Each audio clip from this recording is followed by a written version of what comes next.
In today's video, I'm going to teach you how to pin Steam games to the Start menu Windows 11.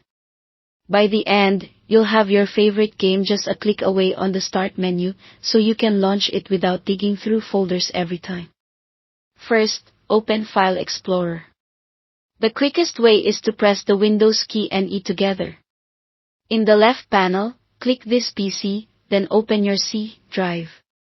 From there, go into Program Files x86, then the Steam folder, then Steam Apps, and finally Common. This Common folder is where Steam stores your installed games by default. If you've installed your game normally, you should see a list of folders named after each game. Next, find the folder for the game you want to pin and open it.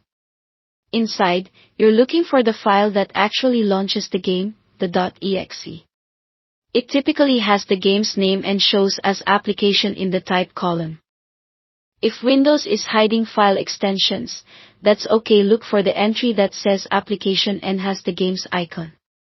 Some games include multiple executables, such as setup tools or launchers. Choose the one you usually run to start the game. It's often the largest one and clearly named after the title.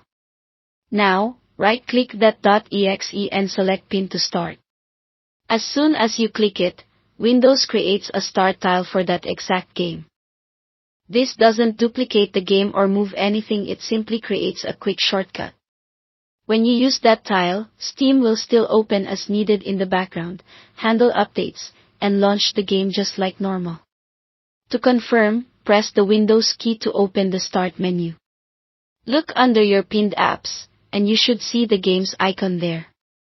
If you don't spot it immediately, scroll through the pin section or type the game's name into the search bar. The tile should appear. You can drag the tile to rearrange it, group it with your other favorites, and keep your most played games front and center. If you want more than one game pinned, just repeat this process for each title. It takes a few seconds and really streamlines your setup. And if you ever change your mind, right-click the tile in Start and unpin it. Your game stays installed, only the shortcut is removed. That's all there is to it. Thanks for watching, and don't forget to subscribe to this channel for more videos like these.